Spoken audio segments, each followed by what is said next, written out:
The first and last supermoon of the year will rise above the horizon in the east on Sunday and loom larger and brighter than normal as it climbs in the night sky until it sets the next morning.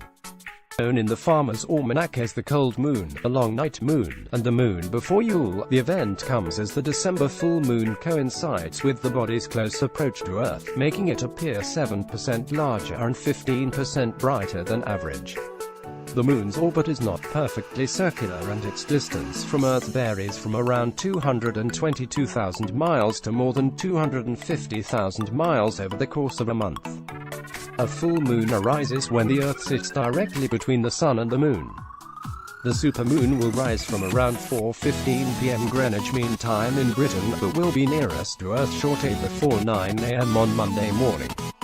When close to the horizon, the moon may take on a reddish hue, because the sunlight it reflects passes through more of the Earth's atmosphere, which strips out blue light more than red. Supermoon difference in size between the smallest and largest moon appearances. For most observers, the shorter distance to the moon will make so little difference to its appearance as to be imperceptible. The difference between the largest full moon and the smallest as seen from Earth is on a par with the difference between a 1p and 5p coin. It'll be slightly bigger and brighter, but whether you can tell that from looking at it without an average full moon to compare it with is a moot point, said Marek Kupina, public astronomer at the Royal Observatory in Greenwich. Supermoon orbit showing the closest and most distant points. The most dramatic views of the supermoon in the UK are expected soon after moonrise, when it still hugs the horizon and appears huge against the backdrop of the skyline. The effect is down to the poorly understood moon illusion, in which the moon seems bigger when viewed next to familiar nearby objects such as trees, churches and tower blocks.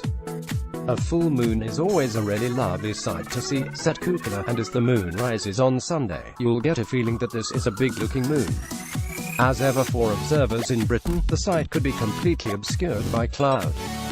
According to the Met Office, much of the country may be under cloud on Sunday afternoon and evening.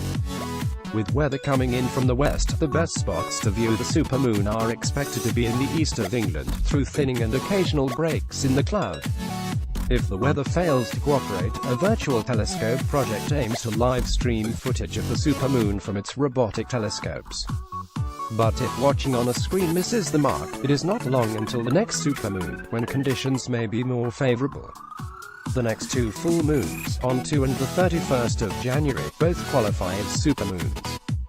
The latter is technically a super blue moon, as it will be the second full moon in a calendar month. Rarer still, it will pass directly through Earth's shadow, creating a super blue moon eclipse.